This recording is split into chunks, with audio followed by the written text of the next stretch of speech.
Very good morning साथियों। स्वागत है आप सभी का आपके अपने YouTube channel finance suggestion with banker में।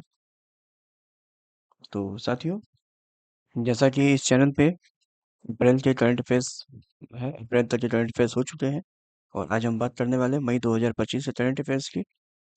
इसके बाद हम जून के और फिर जुलाई खत्म होने के बाद हम जुलाई के और अगस्त के करंट अफेयर्स पे करेंगे।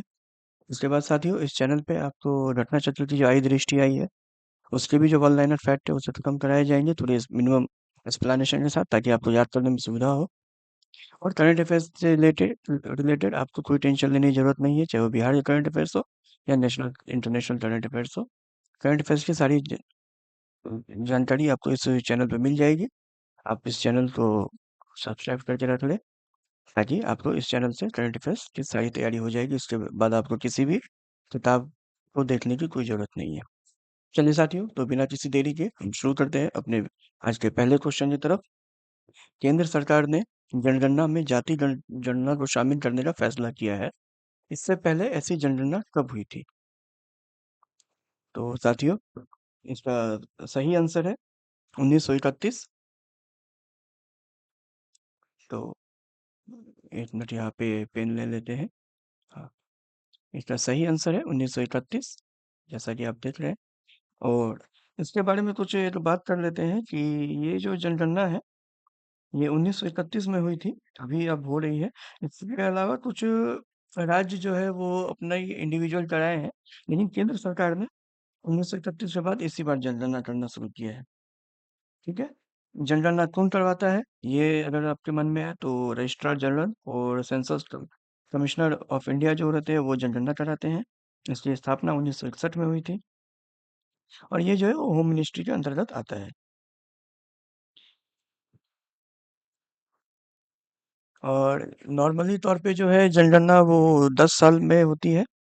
पिछली बार 2011 में हुई थी, तो उस हिसाब से 2021 में होनी चाहिए थी। लेकिन चूंकि 2021 में कोविड आ गया था, जैसा कि आप सब जानते हैं, तो कोविड के कारण इसे अनिश्चितकालीन के लिए स्थगित कर दिया गया था। और अब जो है 2027 में ऐसा प्रस्ताव है कि 2027 में ही जनगणना कराने का प्रस्ताव है। बाकी देखिए क्या होता है, 2027 में भी टाइम है। आइए आते हैं हम अपने अगले क्वेश्चन की तरफ। मृत व्यक्तियों के नाम मतदाता सूची से स्वतः हटाने के लिए भारतीय चुनाव आयोग ने किस डेटा का उपयोग करने की घोषणा की है? तो हमारे ऑप्शन है भारत के महापंजीयक, खुफिया ब्यूरो, राष्ट्रीय नमूना सर्वेक्षण या इनमें से कोई नहीं। तो ये जो है रजिस्ट्रार जनरल है भारत के महापंजीयक। इसका सही आंसर भारत के महापंजीयक है। तो इससे क्या होगा, ये देखिए कि हमें पहले क्या था कि मतदाता सूची से जो मृतकों के नाम थे उन्हें हटवाने के लिए उनके जो फैमिली मेंबर थे उन्हें बीएलओ के पास आवेदन करना पड़ता था। तो ये प्रक्रिया थोड़ी लंबी हो जाती थी, इससे उतना ज़्यादा काम भी सही नहीं हो पाता था। अब क्या है, आपको आवेदन करने की ज़रूरत नहीं है। भारत निर्वाचन आयोग जो है वो डाटा सीधे इलेक्ट्रॉनिक माध्यम से जो है वो प्राप्त कर लेगा और उसको इलेक्ट्रॉनिक माध्यम से हटा देगा। चलिए आते हैं हम अपने अगले सवाल की तरफ। कर्नाटका ने केंद्र सरकार की एनओसी के बिना रामनगर जिले का नाम बदलकर क्या कर दिया है? हमारे जो ऑप्शन है रामगढ़, बेंगलुरु साउथ, बेंगलुरु न्यूज, इनमें से कोई नहीं। तो ये इसका जो हमारा सही आंसर है वो है बेंगलुरु साउथ, बेंगलुरु दक्षिण। ठीक है। तो ये जो सवाल है इसके बारे में हम अगर थोड़ी सी जानकारी लें, तो क्या होता है कि कोई किसी भी राज्य का नाम बदलने के लिए राज्य सरकार ये है ना कि उन्हें केंद्र सरकार को एक नोटिस देना होता है। और कर्नाटका ने जो है अभी तक उसको केंद्रीय गृह मंत्रालय ने एनओसी नहीं दिया है, इसके बावजूद उसने नाम बदल दिया है। तो ये इसीलिए थोड़ा चर्चा में आ गया है, क्योंकि गृह मंत्रालय से एनओसी के बिना जो है कर्नाटका ने अपने जो है वो जिले का नाम बदल दिया है। इसलिए ये थोड़ा क्वेश्चन बन जाता है। बाकी कर्नाटक की राजधानी बेंगलुरु है, ये आप लोगों को पता है। क्लास 10 के छात्रों के लिए रोबोटिक्स शिक्षा अनिवार्य करने वाला पहला राज्य कौन बन गया है? तो ये क्लास 10 के जो छात्र हैं उनके लिए रोबोटिक्स की शिक्षा अब मैंडेटरी हो गई है। तो ये काफी अच्छी पहल की गई है। तो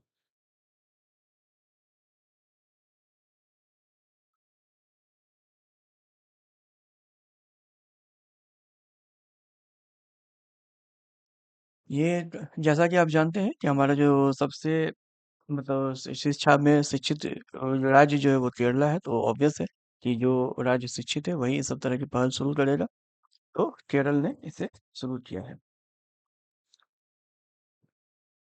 ये इसने किया है कि 2 जून से इसने शुरू किया है कि कक्षा 10 के सभी जो है 4.3 लाख स्टूडेंट्स है, उन्हें रोबोटिक्स शिक्षा अनिवार्य कर दी गई है।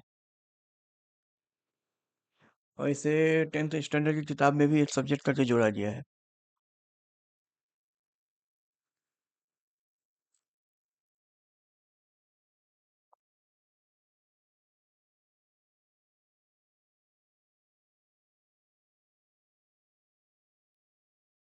चलिए आते हैं हम अपने अगले सवाल की तरफ।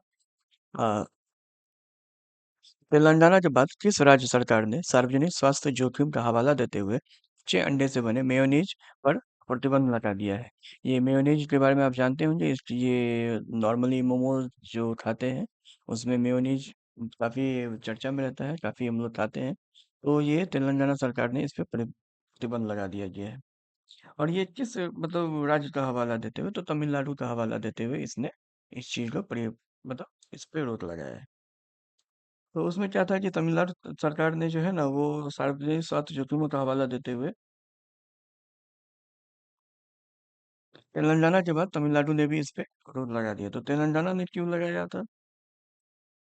इससे पहले हम ये जान लेते हैं कि मेयोनीज है क्या। जैसा कि मैंने आपको बताया है कि ये अंडे की जर्दी वनस्पति से सिरका और अन्य मसालों से युक्त होता है। तो ये स्वास्थ्य के लिए उतनी ज्यादा अच्छी होती नहीं है। इसकी उत्पत्ति फ्रांस में हुई थी। और ये फास्ट फूड में जो है वो एक मतलब पॉपुलर बन के आगे आ रहा है। इतनी अच्छी चीज नहीं है, इस पे प्रतिबंध लगा दिए है, अच्छी बात है। चलिए आते हैं, हम ज्यादा इसमें डिटेल में नहीं जाएंगे क्योंकि फिर हमारे पास में उतना समय नहीं है। आइए आते हैं हम अपने अगले सवाल की तरफ। यूपीएससी के नए अध्यक्ष कौन बने हैं? ये आप लोगों को पता होगा, और नहीं तो इसका आंसर पता होना चाहिए। जो यूपीएससी जो है या बीपीएससी के एग्जाम में यूपीएससी के अध्यक्ष के क्वेश्चन बराबर आते हैं, या भी यूपीएससी में भी क्वेश्चन पूछे जाते हैं। तो इसका इनका नाम है अजय कुमार। आइए अजय कुमार के बारे में कुछ जानकारी देख लेते हैं। तो अजय कुमार जो है वो भारत के पूर्व रक्षा सचिव हैं। इन्होंने प्रीति सूदन की जगह ली है। और ये केरल के 1985 के बैच के आईएएस अधिकारी है। इससे ज्यादा इसमें क्वेश्चन आएगा नहीं। आइए आते हैं हम अपने अगले सवाल की तरफ।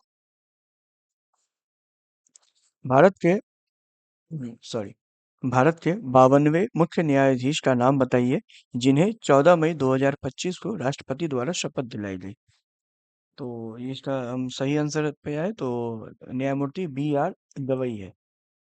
बी आर गवई, इनका पूरा नाम है जस्टिस भूषण रामकृष्ण गवई।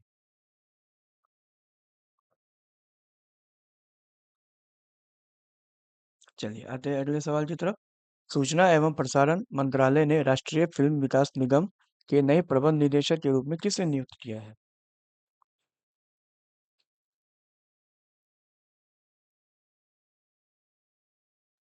हमारा जो सही आंसर है प्रकाश मकदुम। प्रकाश मकदुम को जो है एनएफडीसी ने नए प्रबंध निदेशक के रूप में नियुक्त किया है। एनएफडीसी के बारे में अगर हम जान लें थोड़ा, तो उसकी स्थापना 1975 में हुई थी। ये सिनेमा से जुड़ी हुई चीज है, सिनेमा से जुड़ी हुई संस्था है। चलिए आते हैं हम अपने अगले सवाल की तरफ। मई 2025 में चुने जाने वाले नए पोप का नाम बताइए। तो ये जो पॉप है ये रॉबर्ट पेन, पॉप लियो 14। हमारा जो सही आंसर है पॉप लियो 14 है। साथियों मैं पूरे ऑप्शन नहीं पढ़ रहा हूँ, समय ज़्यादा लग जाएगा। तो ऑप्शन आपके सामने स्क्रीन पर है, आप वीडियो पॉज करके ऑप्शन पढ़ सकते हैं। और एक बार खुद से भी अटेम्प्ट करने की कोशिश करें, इसलिए मैं थोड़ा टाइम लेके आंसर बता रहा हूँ ताकि आप एक बार खुद से ट्राई करें कि आपको आता है या नहीं आता है। बाकी आंसर तो मैं बता ही दूंगा बाद में।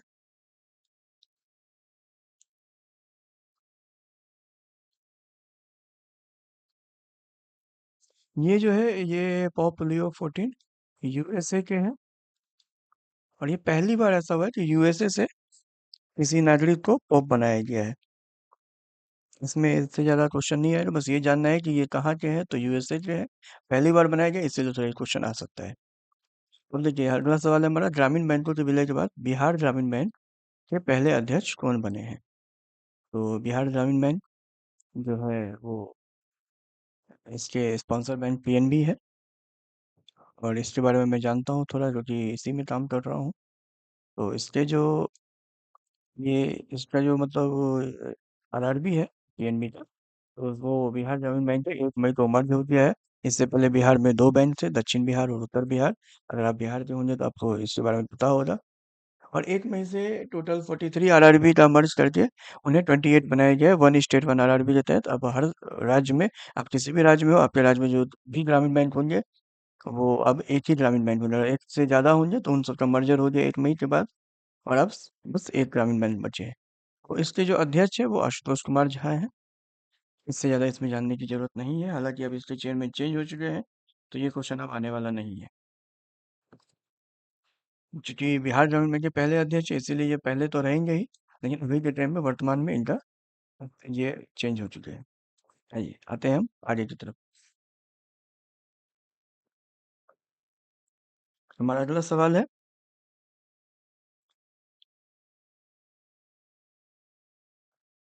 अंतर्राष्ट्रीय मुद्रा कोष आईएमएफ के आंकड़ों के अनुसार भारत 2025 में किस देश को पछाड़कर चौथी सबसे बड़ी अर्थव्यवस्था बन जाएगा? इस पे ध्यान दीजिएगा कि भारत चौथी सबसे बड़ी अर्थव्यवस्था बन बन जाएगी, किस देश को पीछे करके? तो जो अच्छे मतलब इमर्जिंग देश होंगे उन्हीं को पीछे करेंगे, तो ऑप्शन में आप देख लीजिए, जापान, चीन, अमेरिका, फ्रांस है। तो इसका जो सही आंसर है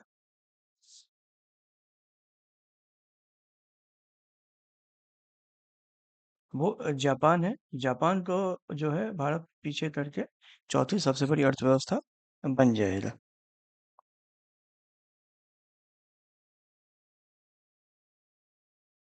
चलिए आते हैं अपने अगले सवाल की तरफ। भारतीय नौसेना ने 5वीं शताब्दी के अजंता चित्रों के आधार पर प्राचीन सिले हुए जहाज का पुनर्निर्माण किया, इसका नाम क्या है?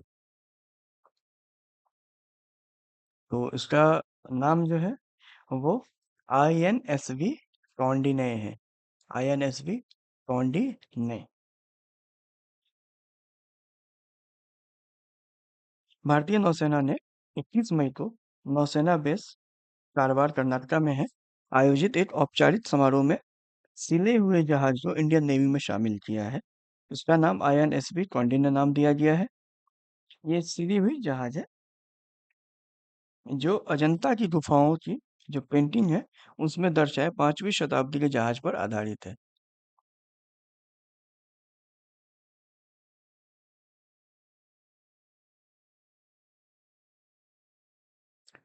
आइए अब अगले सवाल की तरफ आते हैं। ऑपरेशन सिंदूर के दौरान भारत के सुरक्षा कवच का मुख्य हथियार S-400 किस देश से खरीदा गया है? ऑपरेशन सिंदूर के बारे में आप जानते हैं, पहलगाम जो अभी हमला हुआ था, पहलगाम हमला के बाद हमारे भारत देश की तरफ से एक ऑपरेशन चलाया गया था। ये ऑपरेशन सिंदूर के नाम से चलाया गया है। इसके बारे में आप सबको पता होगा। लेकिन इसमें कुछ हथियार खरीदे गए हैं, तो इनसे क्वेश्चन आ सकता है। तो ऑपरेशन सिंदूर क्या है, इस तरह का क्वेश्चन आएगा तो आप इजी वे में बना सकते हैं, ये मुझे पता है। तो आइए इसमें जो है ये हथियार किस देश से लिया गया, ये ज्यादा जरूरी हो जाता है। तो जैसा कि हम जानते हैं कि नॉर्मली तौर पे हम सबसे ज्यादा हथियार रूस से ही ले रहे, तो इसका सही आंसर रूस ही है।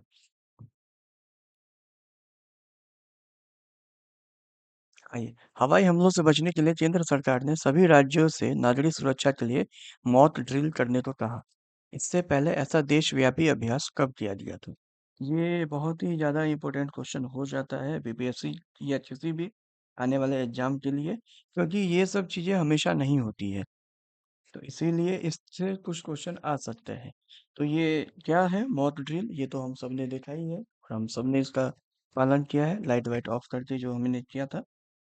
तो ये इससे पहले जो है 1971 में हुआ था मॉक ड्रिल। क्यों हुआ था ये भी जान लेते हैं। भारत पाकिस्तान का युद्ध था, उससे जस्ट पहले ये चीज किया गया था। इस बार भी भारत पाकिस्तान युद्ध ही होने वाला था, इसलिए मॉक ड्रिल किया गया था। और ये कब हुआ था? तो अगर इसकी डेट भूल गए तो उसको याद रखना है कि सभी राज्यों में 7 से 8 मई को, कहीं 7 से 8 मई को हवाई हमलों से बचने के लिए मॉनिटरिंग कराने के लिए किया गया था। ये टोटल 244 जिले में हुआ था। मे भी ये क्वेश्चन बन जाए कि मॉनिटरिंग कितने जिलों में हुआ है। हाँ, तो ये 244 जिले में हुआ था। जरूरी नहीं है कि हर जगह हो। 244 जिले को में इसको कराया गया था।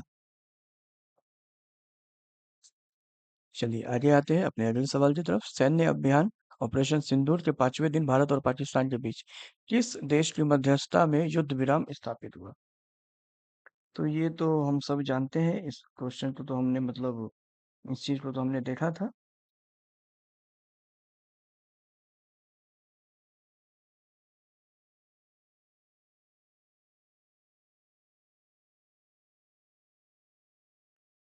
वो इसका जो सही आंसर है वो यूएसए है, अमेरिका।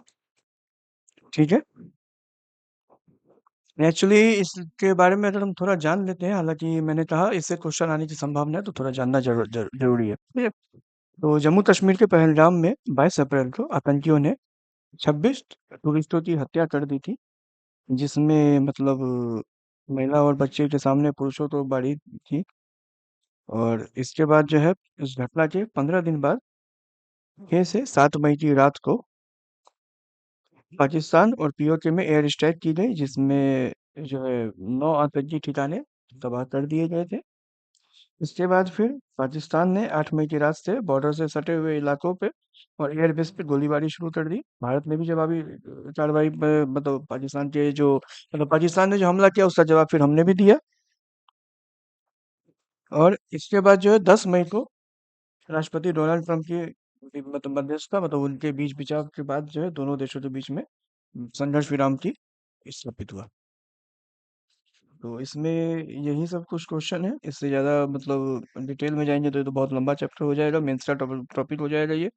ऑपरेशन सिंदूर के बारे में लिखना तो उतना लंबा हमें अभी नहीं जाना है।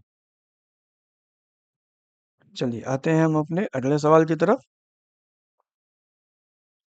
भारत ने मई 2025 में किस नदी पर बने सलाल बांध और बगलिहार जल विद्युत परियोजना बांध के द्वार बंद कर दिए, जिससे पाकिस्तान में पानी का प्रवाह रुक गया? तो ये तो हमने न्यूज में भी पढ़ा था, चिनाब नदी है।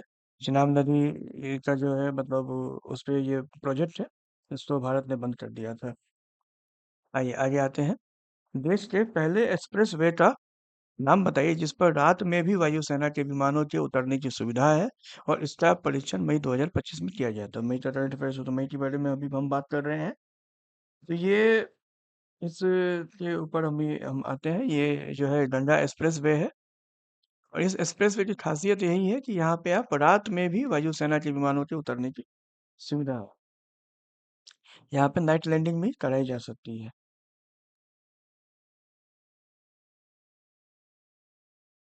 और अगर दिन में लैंडिंग की बात करें तो यमुना एक्सप्रेस वे है, आगरा लखनऊ एक्सप्रेस वे है।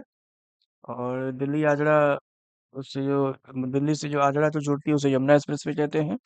और आगरा लखनऊ एक्सप्रेस वे है, तो दिन में यहाँ भी लैंडिंग होती है। नहीं, ये गंगा एक्सप्रेस वे जो है ये यहाँ पे रात में भी नाइट लैंडिंग भी हो सकती है, कराई जा सकती है। जहाँ तक बात करें तो ये मेरठ से प्रयागराज तक है। इसमें इससे ज्यादा आपके क्वेश्चन नहीं आएंगे। आते हैं अपने अगले सवाल की तरफ। भारत सरकार ने किस देश के साथ 63,000 करोड़ रुपए की लागत से 26 मरीन राफेल लड़ाकू विमान खरीदने के लिए समझौता किया है? हमारे ऑप्शन है जर्मनी, स्वीडन, फ्रांस, अमेरिका। और इसका जो सही आंसर है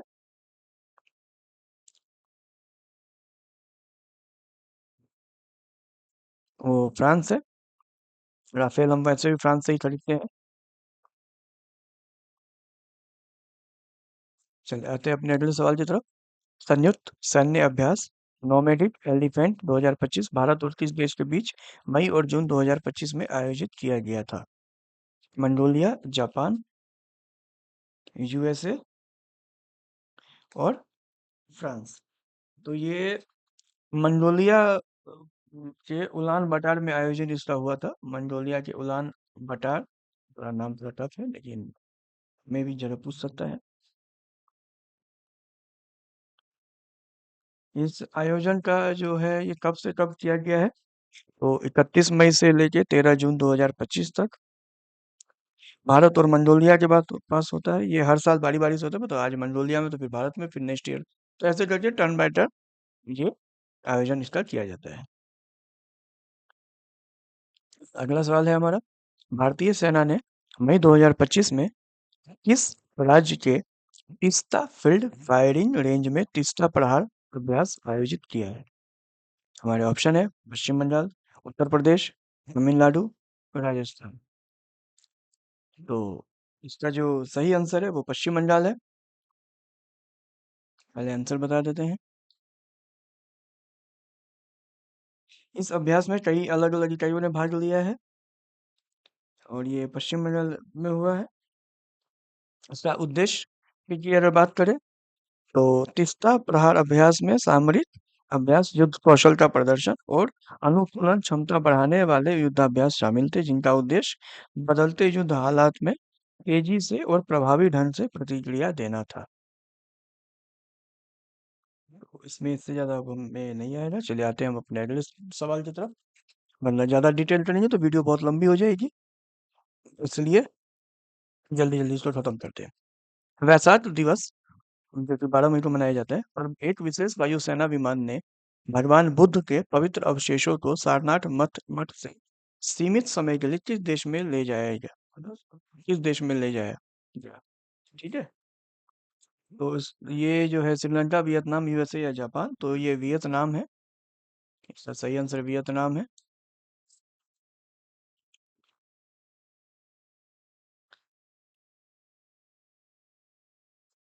तो ये जो है पूर्णिमा का दिन होता है।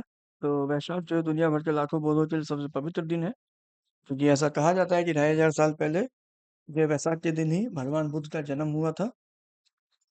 तो चूंकि बुद्ध की धरती आप जानते हैं, तो ये बिहार है, तो बिहार से जो है इसका ये बीपीएससी के लिए एक अच्छा क्वेश्चन बन सकता है। बीपीएससी इसमें क्वेश्चन पूछ सकती है।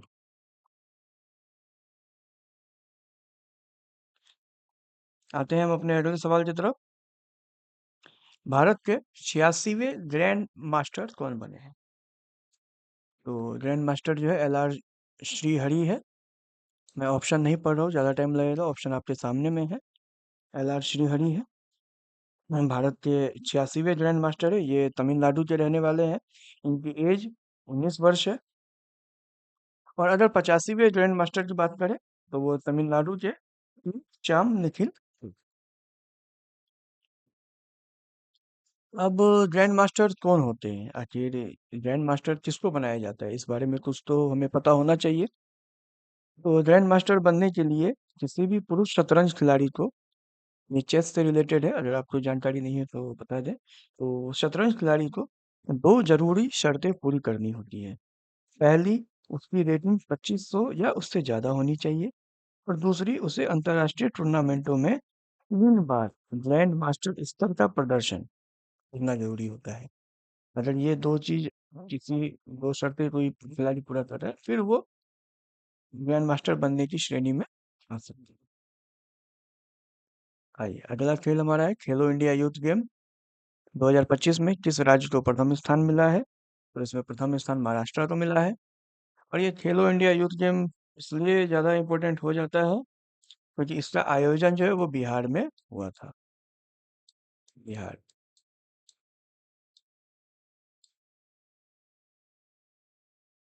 इसका आयोजन बिहार में हुआ था। इसका जो है उद्घाटन जो है वो हमारे प्रधान पीएम द्वारा किया गया है। प्रधानमंत्री श्री नरेंद्र मोदी ने इसका उद्घाटन किया था। और ये कब से कब आयोजन हुआ है, ये भी जानना जरूरी है। तो 4 मई से लेके 15 मई के बीच में इसका आयोजन हुआ है। 4 मई से लेके 15 मई के बीच में इसका आयोजन हुआ है। इसमें 5000 से ज्यादा युवा खिलाड़ियों ने भाग भाग लिया। ये तो वो ज्यादा इम्पोर्टेंट क्वेश्चन है नहीं, तो यही सब इसका क्वेश्चन होगा। इसकी इंडियन ओलंपिक एसोसिएशन जो है वो इसका ये करवाता है, इसका आयोजन करवाता है, जिसकी अध्यक्ष पीटी उषा है, जिन्हें आप बहुत अच्छे से जानते हैं। तो पीटी उषा है। चलिए, किस राज्य ने 7वें खेलो इंडिया यूथ गेम्स की मेजबानी की? तो जैसा कि हमने अभी पीछे चर्चा कर ली है बिहार, तो इसमें इससे ज़्यादा हम डिटेल में बात नहीं करेंगे।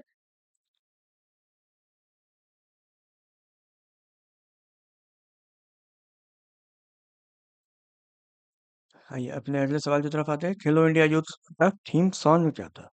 ये एक इम्पोर्टेंट क्वेश्चन बन जाता है कि इनका थीम सॉन्ग क्या था। तो जैसा कि ये बिहार में हुआ है, तो थीम सॉन्ग भी इसका बिहार से ही रिलेटेड रहेगा। आपके ऑप्शन में दो ही है, युवाएं हम बिहार के रंग और खेल के रंग बिहार के संग। तो इसका जो थीम सॉन्ग था वो खेल के रंग बिहार के संग, यही इसका था। अब इसमें एक इम्पोर्टेंट क्वेश्चन बन जाता है कि इसका शुभांकर क्या था? खेलो इंडिया यूथ गेम का शुभांकर क्या था? तो शुभांकर जो है वो गज सिंह था। गज सिंह। गज, जैसा कि आप जानते हैं कि हाथी को गज कहा जाता है। तो गज सिंह जो होता है वो एक पौराणिक प्राणी, जो हाथी और शेर का मिश्रण हुआ गज सिंह, जैसा कि नाम से भी आप देख रहे हैं, गज मतलब हाथी और सिंह मतलब शेर। तो ये पौराणिक है जिसकी प्रेरणा जो है नालंदा और बोध गया के पालकालीन मंदिरों से ली गई है इससे। तो ये जो है, इसीलिए इसको शुभांकर बनाया गया है इस खेल का। चलिए आते हैं हम अपने अगले क्वेश्चन की तरफ।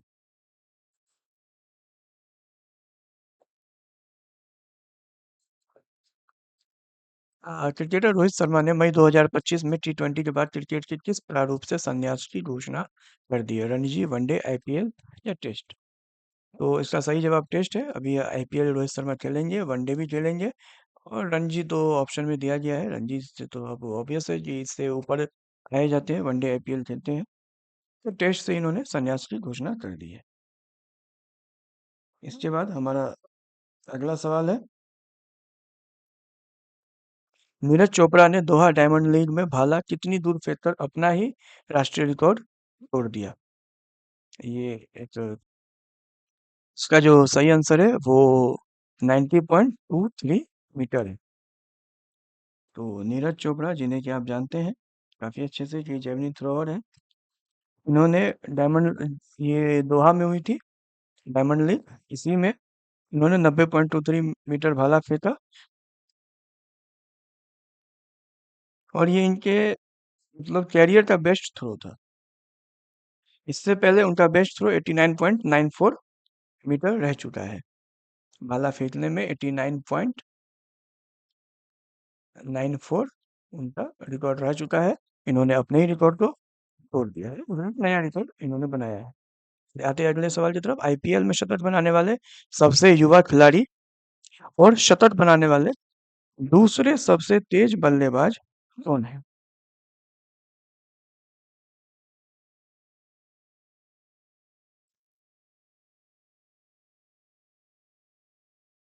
तो ये हम जानते हैं, वैभव सूर्यवंशी, इनका काफी नाम हुआ है आईपीएल में। तो वैभव सूर्यवंशी है, आप लोग आईपीएल आईपीएल देखते होंगे तो जानकारी होगी। और ये थोड़े इम्पोर्टेंट इसलिए भी हो जाते हैं क्योंकि ये बिहार के समस्तीपुर जिले के रहने वाले हैं। इसलिए बीपीएससी या वैसे भी हमारे लिए ये इनका जानना ज्यादा जरूरी है। और ये किस टीम से अगर खेलते हैं इसकी बात करेंगे, तो ये राजस्थान रॉयल्स टीम के लिए खेल रहे हैं। और इन्होंने मात्र 35 गेंद में शतक जड़ दिए। ये बहुत ही काफी कम बॉल में इन्होंने, मात्र 35 बॉल में इन्होंने सेंचुरी मारी है। चलिए आते हैं हम अपने अगले सवाल की तरफ। इस देश की टीम ने SAFF अंडर 19 चैंपियनशिप 2025 का खिताब जीता?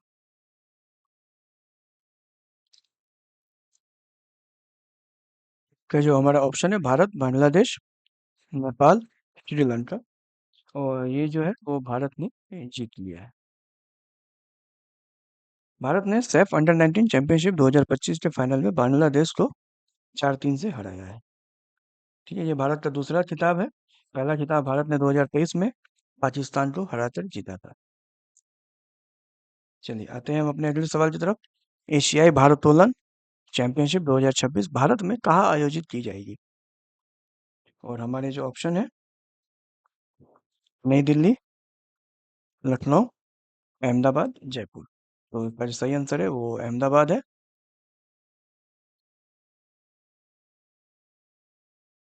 अहमदाबाद इसका सही आंसर है। चलिए, और ये अहमदाबाद में में मतलब ये गांधीनगर में होना था, लेकिन बेहतर सुविधाओं के कारण इसे जो है अहमदाबाद में ट्रांसफर कर दिया जाए कि अब ये अहमदाबाद में की जाएगी। चलिए,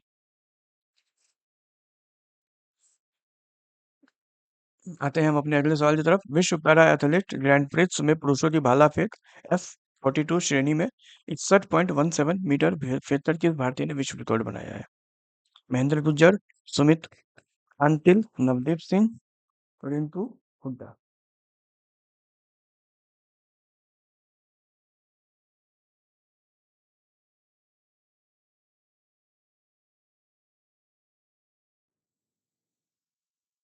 तो इसका जो सही आंसर है वो महेंद्र गुज्जर है। ये 27 वर्षीय भारतीय पैरा एथलीट है। इनकी एज 27 साल है। महेंद्र गुज्जर। तो मई 2025 में स्विट्जरलैंड में आयोजित हुई थी ये world para athlete grand prix में उन्होंने ये रिकॉर्ड बनाया है। महेंद्र गुज्जर ने अपने तीसरे प्रयास में ये थ्रो फेंका है, वर्ल्ड रिकॉर्ड बनाया है, और इन्होंने गोल्ड मेडल जीता है। इससे ज्यादा इस क्वेश्चन में नहीं आएगा। हाँ, ये अगर एक आपके मन में सवाल हो रहा है कि F42 कैटेगरी क्या है, तो F42 कैटेगरी के बारे में अगर हम जान लें तो F42 कैटेगरी उन एथलीटों के लिए है जिनके एक पैर की मूवमेंट सामान्य से कम होती है। जैसा कि आप जान रहे हैं कि यहाँ पैरा एथलीट की बात है, तो पैरा एथलीट दिव्यांगों या किसी भी तरह से जिनमें कोई प्रॉब्लम होती है शारीरिक रूप से, ये उनके लिए होती है। हालांकि विकलांग कोई नहीं होता, बस मानसिक रूप से आदमी को स्ट्रांग रहना चाहिए। और ये सब पैरा एथलीट, पैरा ओलंपिक, ये सब चीज ये दिखाती है कि अगर आदमी मानसिक रूप से स्ट्रांग रहे तो वो शारीरिक रूप से उसमें कुछ फर्क नहीं पड़ता है। तो ये उसी चीज के लिए F44 F42 कैटेगरी है। चलिए, आते हैं हम अपने अगले सवाल की तरफ।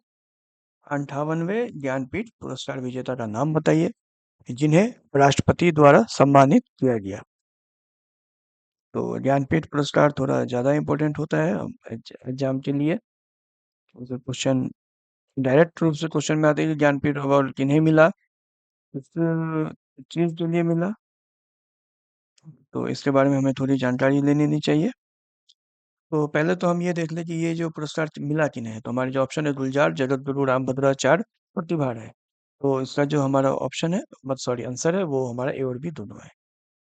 ये ऑप्शन में आपका नहीं है यहाँ पे, लेकिन इसका आंसर ए और बी दोनों होगा। दोनों को मिला है। अब ये जो है जगत गुरु रामभद्राचार्य जो वो संस्कृत के विद्वान है, और गुलजार जो है वो आप जानते हैं मशहूर कवि व शायर। तो इन्हें भी मिला है। चलिए, आते हैं।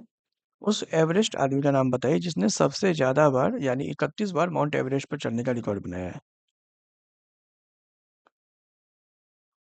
आप देखिए, माउंट एवरेस्ट एक ऐसी पर्वत है जहाँ चढ़ना मतलब अच्छे अच्छों के लिए मुश्किल रहता है, वहाँ माउंट एवरेस्ट पे चढ़ना। और ये 31 बार वहाँ चढ़ चुके हैं। अब बताइए, ये कॉमरेड रीता शेरपा है। ये 31 बार माउंट एवरेस्ट चढ़ चुकी है। इसमें और कुछ जानने की ऐसी जरूरत है नहीं।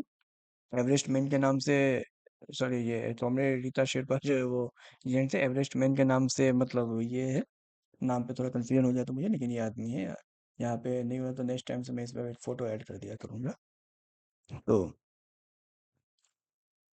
चलिए, आते हैं हम अपने अगले सवाल की तरफ। सबसे कम उम्र के भारतीय पर्वतारोही बन गए हैं। चलिए, ये एक्चुअली क्वेश्चन में कुछ मिस प्रिंट हो रही है, तो इस क्वेश्चन को एक बार सही कर लेते हैं। ये जो सवाल है इसको थोड़ा सही कर लेते हैं। तो ये सवाल कुछ इस तरह होगा कि सभी 7 महाद्वीपों की चोटियों पर चढ़ने वाला सबसे कम उम्र का भारतीय पर्वतारोही कौन बन गया है? तो इनका जो है ये विश्वनाथ साटी के पादा पादकांती है। ये मात्र 16 वर्ष के है, हैदराबाद से है, और ये सभी सातों महाद्वीप की चोटियों पे चढ़ चुके हैं। चलिए, अगला सवाल है हमारा। राष्ट्रपति ने मई 2025 में सशस्त्र बलों और केंद्रीय सशस्त्र पुलिस बलों सीएपीएफ के 39 कर्मियों को कीर्ति चक्र और शौर्य चक्र से सम्मानित किया। यह पुरस्कार किस अवधि में दिया जाता है? ये काफी इम्पोर्टेंट क्वेश्चन बन जाता है कि किस अवधि में दिया जाता है, राष्ट्रपति के द्वारा दिया जाता है, ये तो सही है। किस अवधि में? तो ये शांति काल में ये पुरस्कार दिया जाता है, जब शांति काल। अब इसमें हमारा कुछ मतलब हमारे मन में रहेगा, इससे रिलेटेड कुछ क्वेश्चन आ सकते हैं हमारे एग्जाम में। जैसे कि हमने यहाँ देखा कीर्ति चक्र, सॉरी सॉरी, हाँ, कीर्ति चक्र और शौर्य चक्र से सम्मानित किया है। तो कीर्ति चक्र कितने मिले और शौर्य चक्र कितने मिले? तो कीर्ति चक्र जो है वो टोटल 6 मिले हैं, और शौर्य चक्र जो है वो 33 मिले हैं। इसमें से 7 जो है वो मरणोपरांत मिले हैं। 7 शौर्य चक्र मरणोपरांत मिले हैं, और ये 6 में से भी 4 जो है वो मरणोपरांत मिले हैं। चलिए, हालांकि इतना डिटेल में नहीं जाता, बट हमें बस ये याद रखना होगा कि 6 कीर्ति चक्र और 35 शौर्य चक्र मिले, टोटल 39 कर्मियों को ये पुरस्कार मिला है। शांतिकालीन में ये पुरस्कार मिलता है, शांति काल में इसे पुरस्कार तो दिया जाता है। और इससे ज्यादा इसमें आपको जानने की जरूरत नहीं है। इस संस्थान को सबसे अधिक 4 पुलित्जर पुरस्कार मिले हैं। इस संस्थान को सबसे अधिक 4 पुलित्जर पुरस्कार मिले हैं। और हमारे ऑप्शन है the New York times, Washington post, the wall street journal, Reuters. Reuters. तो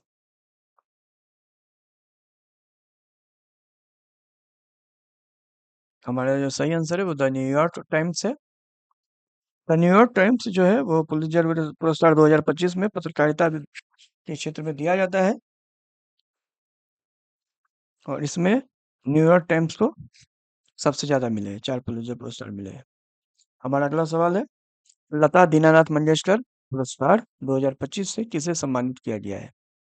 मुकेश अंबानी, गौतम अडानी, कुमार मंडलम बिरला बिरला, या इनमें से कोई नहीं?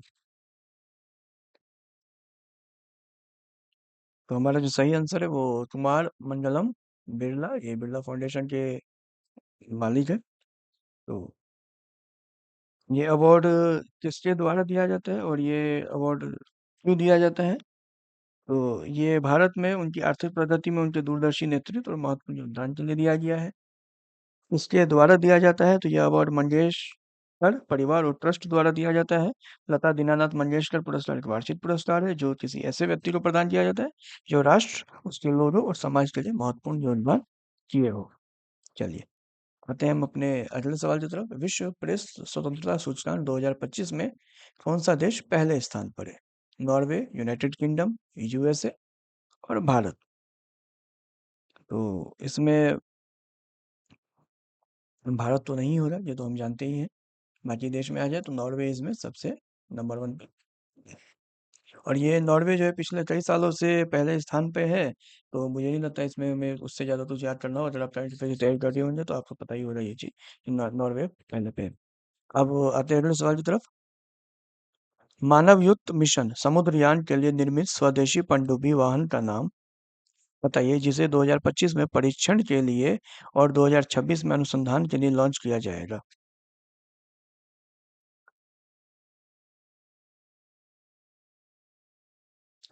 अच्छा, ऊपर वाला एक क्वेश्चन है, वर्ल्ड प्रेस फ्रीडम, सॉरी इस क्वेश्चन पे हम फिर आते हैं। ये विश्व प्रेस स्वतंत्रता सूचकांक में जैसा कि मैंने अभी बोला है कि नॉर्वे पहले पर है। तो इसमें एक क्वेश्चन आ सकता है कि जैसे हमारे मन में आएगा या हमारे एग्जाम में भी आ सकता है ये क्वेश्चन कि भारत आखिर है कितने पे? तो भारत की जो रैंकिंग है वो 151 है। ये इसमें एक पॉइंट है जो मुझे लगता है कि हमें जानना चाहिए। चलिए, आते हैं हम अपने अगले सवाल की तरफ, जो हमारा सवाल हमने पढ़ दिया था। तो इसका जो सही आंसर है वो मत्स्य 6000 है। एक बार फिर से इस सवाल को पढ़ देता हूँ। मानवयुक्त मिशन समुद्रयान के लिए निर्मित स्वदेशी पनडुब्बी वाहन का नाम बताइए, जिसे 2025 में परीक्षण के लिए और 2026 में अनुसंधान के लिए लॉन्च किया जाएगा। तो ये हमारा सही आंसर है, मत्स्य 6000। चलिए, आते हैं हम अपने अगले सवाल की तरफ। प्रसिद्ध परमाणु वैज्ञानिक M.R. श्रीनिवासन का 20 मई 2025 को निधन हो गया। वे किस आयोग के पूर्व अध्यक्ष थे? तो ये जो है, मतलब वो परमाणु वैज्ञानिक है तो ऑब्वियस योजना आयोग के नहीं होंगे। ये परमाणु ऊर्जा आयोग के ही होंगे, नाम से ही पता चल रहा है, या इनके जो परमाणु वैज्ञानिक है, तो परमाणु ऊर्जा आयोग के ये अध्यक्ष थे। इनका निधन हो गया, ये 95 वर्ष के थे। 95 वर्ष की आयु में इनका निधन हुआ है। कौन सी ई कॉमर्स कंपनी अप्रैल 2025 में अपना पहला कुइपर इंटरनेट सैटेलाइट लॉन्च करेगी?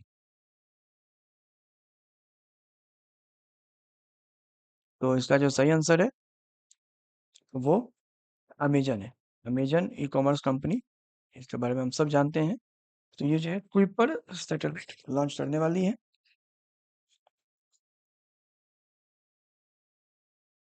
और कंपनी के द्वारा ये कहा गया है कि अगर सब कुछ योजना के अनुसार होता है तो इस वर्ष के अंत में ग्राहकों को सेवा प्रदान करना शुरू हो जाएगी। अभी ये कुइपर है क्या? नाम से तो हमें कुछ पता नहीं चल पा रहा है। प्रोजेक्ट कुइपर अमेजन की एक बड़ी योजना है जिसमें दुनिया भर में ब्रॉडबैंड इंटरनेट पहुंचाने के लिए पृथ्वी की निचली कक्षा में कई उपग्रह भेजे जाएंगे। काफी अच्छा प्रोजेक्ट है। ये सक्सेस हो जाए, हम चाहते हैं ये चीज सक्सेस हो जाए। चलिए आगे बढ़ते हैं। न्यू डेवलपमेंट बैंक, एनडीबी या ब्रिक्स डेवलपमेंट बैंक भी इसका नाम है, का नया सदस्य कौन बना है? मोरक्को, अल्जीरिया, लीबिया या नाइजर?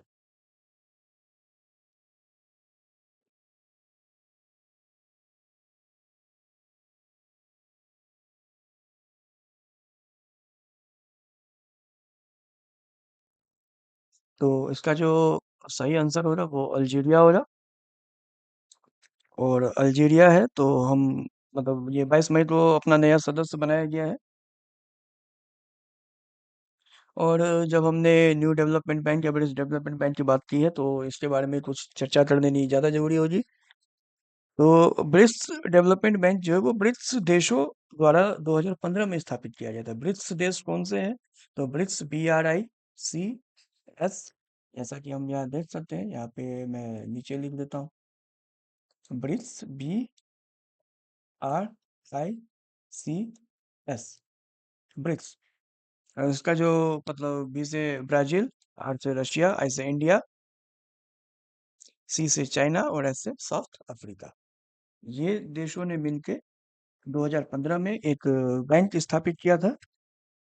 इसके अध्यक्ष डेल्मा रोसेफ, और इसका जो मुख्यालय है वो चाइना के शंघाई शहर में स्थित है। इसमें इससे ज्यादा अब जानकारी की जरूरत नहीं है। चलिए आते हैं हम अपने अगले सवाल की तरफ।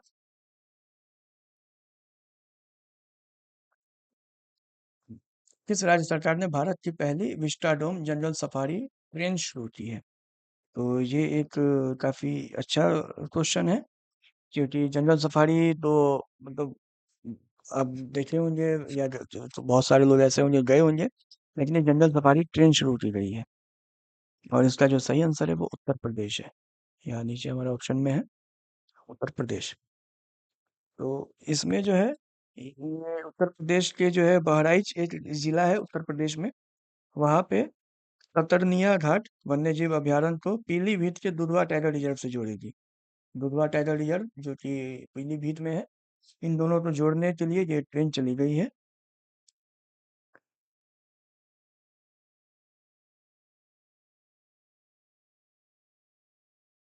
इसमें ट्रेन में क्या सब है ये देख लेते हैं कि मतलब इस ट्रेन में ऐसे डिब्बे लगाए गए जिनकी बड़ी कांच की खिड़कियां और पारदर्शी छतें हैं। इससे सफर के दौरान आसपास के जंगल और प्राकृतिक नज़ारे आसानी से देखे जा सकते हैं। इस पहल का मकसद जो है वो वन्य जीव यात्रा का अनुभव देना है। फिलहाल यह सेवा शनिवार और रविवार तो चल रही है, लेकिन आगे इसे हर दिन चलाने की योजना है। जिस हिसाब से इसके नंबर ऑफ टूरिस्ट बढ़ेंगे उस हिसाब से इसको इसको चलाने की बढ़ाई जाएगी। पर्यटक जंगल के अंदर 107 किलोमीटर तक की यात्रा कर सकते हैं। इस यात्रा में लगभग 4 घंटे 25 मिनट का समय लगता है तथा इस मार्ग के लिए प्रति व्यक्ति टिकट की कीमत 275 रुपये है। इससे ज्यादा जानकारी नहीं हमें चाहिए। चलिए आते हैं हम अपने अगले सवाल की तरफ। इस भारतीय फिल्म निर्माता को फ्रांसीसी सरकार द्वारा प्रतिष्ठित ऑफिसर डेन एल ऑर्डे डेस सॉरी एल ऑर्डे डेस आर्ट्स एट डेस लेट्रेस officer of the order of arts and letters पुरस्कार से सम्मानित किया गया है? पायल सिंह, पायल कपाड़िया, अजय दीवाना और विनोद धाम। तो हमारे जो सही आंसर है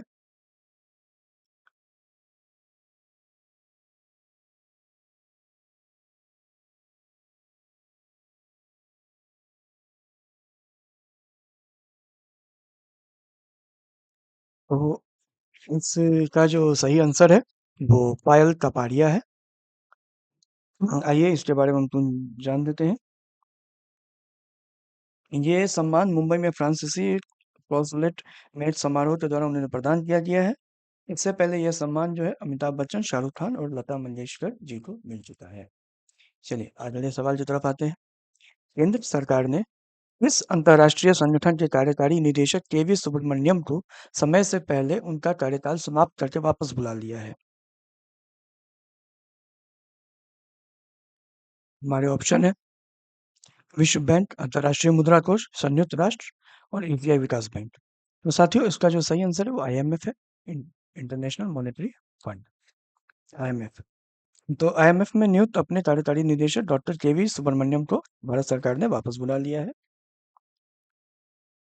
और इन्हें 6 महीने पहले उनका कार्यकाल खत्म कर दिया गया है। हालांकि इसका कोई अधिकारिक कारण नहीं दिया गया है और मीडिया सूत्रों की अगर माने तो ये फैसला आईएमएफ के साथ मतभेदों और कुछ विवादों के चलते लिया गया है।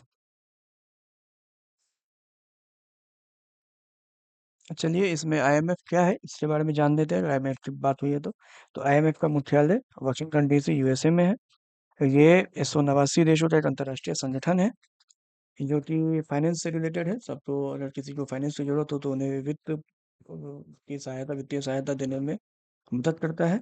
इसका जो मतलब ये 27 दिसंबर 1945 को इसकी स्थापना की गई थी, या ये कहें कि ये शुरू किया गया था। और इसका जो मतलब एक होता है कि ये ब्रेटन वुड्स सम्मेलन के दौरान इसका किया गया था। ये एक बहुत ज्यादा क्वेश्चन होता है इसमें, इससे ज्यादा इसमें क्वेश्चन आने वाले नहीं है। हाँ, एक इसमें क्वेश्चन आ सकता है कि आईएमएफ के मैनेजिंग डायरेक्टर कौन है, तो क्रिस्टिना जॉर्जिएवा है। चलिए आते हैं हम अपने अगले सवाल की तरफ। भारत और किस देश ने कई वर्षों के बाद जून 2025 में तीर्थ यात्रियों के लिए मानसरोवर यात्रा शुरू करने का फैसला किया है?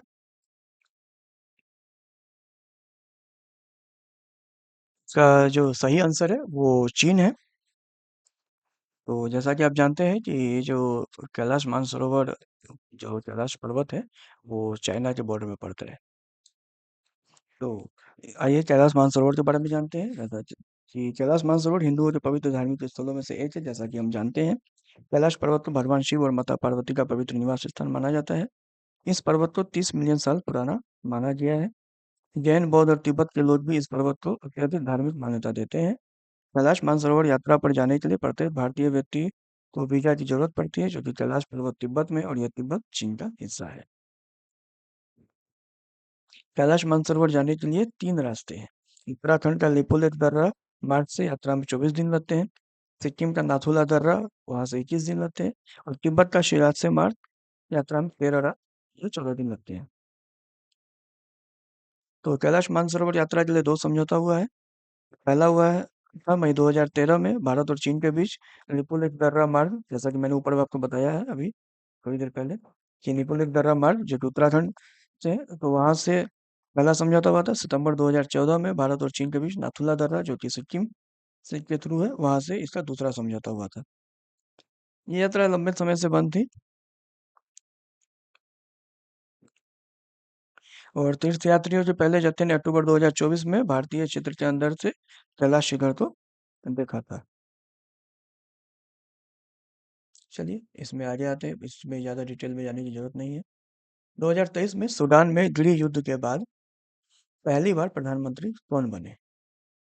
ये काफी इम्पोर्टेंट सवाल हो जाता है क्योंकि सूडान में गृह युद्ध था। उसके बाद जो है ये प्रधानमंत्री बनाए गए इन्हें।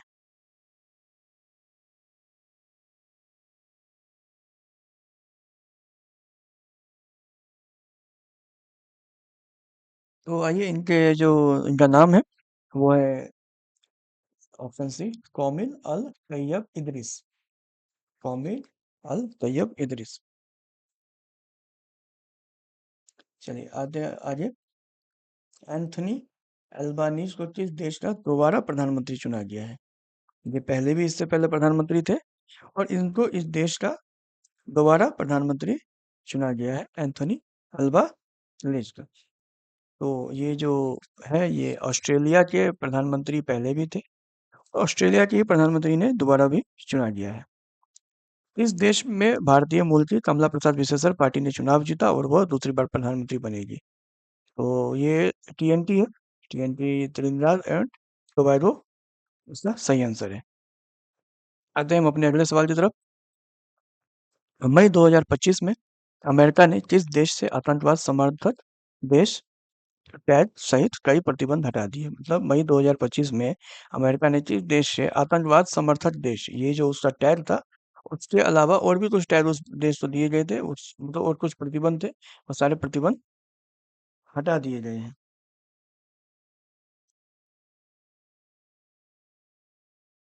और हमारे जो ऑप्शन है वो पाकिस्तान, सीरिया, अफगानिस्तान और इराक है। तो इसका जो सही आंसर है वो सीरिया है। इसका सही आंसर सीरिया हो जाएगा। और अमेरिका ने ये 1979 में 1979 में सीरिया को आतंकवाद समर्थक देश घोषित किया था।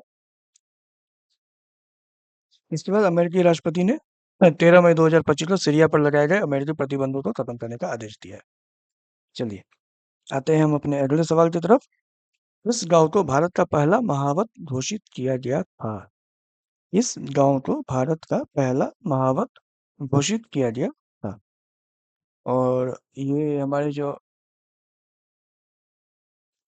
जो ऑप्शन है वो है, इसका सही आंसर पे हम आ जाते हैं कि ये थेपाकाडू है। हमारे पास समय कम है क्योंकि 51 मिनट हो गया है और अभी थोड़ी वीडियो है, 5 मिनट की वीडियो भी और बनेगी, तो लगभग 1 घंटे की वीडियो चली जाएगी। थेपाकाडू जो है वो तमिलनाडु के नीलगिरी जिले में स्थित है। महावत मतलब क्या होता है? जैसा कि हम जानते हैं, महावत जो हाथी को ट्रेन करते हैं, हाथी को मतलब हाथी के साथ जो चलते हैं, जैसे हाथी को जो चलाते हैं, उन्हें हम महावत कहते हैं। चलिए आते हैं अपने अगले सवाल की तरफ। शोधकर्ताओं ने किस राज्य में एक अनोखी गुफा मछली प्रजाति खोज की है? तो इसका जो सही आंसर है वो मेघालय है। मई 2025 में गुवाहाटी यूनिवर्सिटी और शिलोंग के लेडी किन कॉलेज के साइंटिस्टों ने मेघालय की एक गुफा में मछली की नई प्रजाति खोजी है। ये मेघालय की एक गुफा में खोजी गई है। चलिए इसके बाद आते हैं अपने अगले सवाल की तरफ।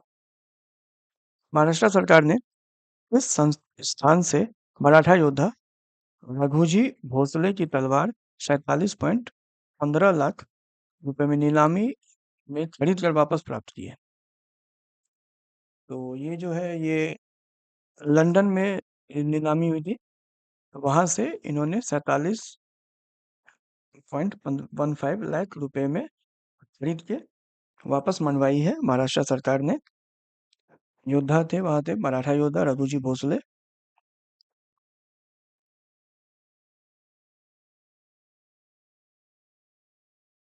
और चलिए अब हम क्वेश्चन हमारा खत्म हो गया है।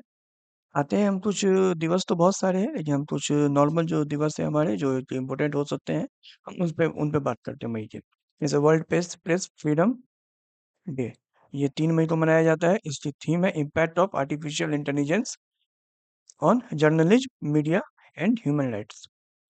आर्टिफिशियल इंटेलिजेंस जो है, एआई, उसका इस्तेमाल जर्नलिज्म, मीडिया और ह्यूमन राइट्स के लिए किया जाना चाहिए, ये सब इस थीम है।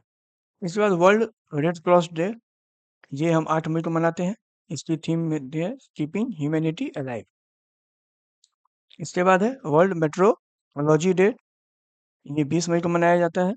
इसकी थीम है measurement for all times all people, international nurse, all times all people. आइए इसके बाद अगला है इंटरनेशनल नर्सेस डे। ये इंटरनेशनल है इसीलिए थोड़ा ज़्यादा इंपॉर्टेंट हो जाता है। नर्सेस डे ये 12 मई को मनाया जाता है। इसकी थीम जो है थी इस बार की वो our nurses our future, nurses care strengthen the economy. इसके बाद वर्ल्ड टेलीकम्युनिकेशन डे है, वो 17 मई को मनाया जाता है। इसकी थीम थी gender equality in digital transformation. उसके बाद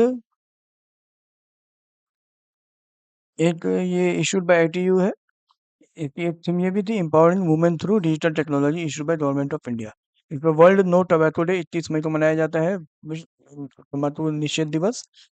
थीम इसकी है exposing the appeal, exposing industry, strategy on tobacco and nicotine products. तो साथियों, ये कुछ मई माह के करंट अफेयर्स थे। तो ये कंप्लीट हो गए और इस पे मैंने कल एक वीडियो डाली थी। तो वो PYQ बैच के रिगार्डिंग है, घटना चक्र की PYQ। वो भी आज से आपकी इस पेज चालू हो जाएगी। और जून माह के करंट अफेयर्स जो है आपको 3-4 दिन में वो भी मिल जाएंगे। इसके बाद जुलाई खत्म हो रहा है उसके भी। और जैसा कि मैंने आपको कहा है कि घटना चक्र की जो आई दृष्टि है और स्पीडी बिहार या स्पीडी की जो करंट अफेयर्स आती है, वहाँ से भी इसको कवर कराती है। इस चैनल पे आपको करंट अफेयर्स की सारी तैयारियाँ हो जाएंगी। इसके अलावा भी और मटेरियल आपको मिलेंगे। तो अगर आप यहाँ तक आए हैं, विथ वीडियो तो देखे हैं, तो इस चैनल को सब्सक्राइब कर लें। एक वीडियो पसंद आई हो तो लाइक करें। और कुछ अगर आपको कमेंट करना हो, कुछ सजेशन देना हो, तो आप कमेंट कर सकते हैं। धन्यवाद।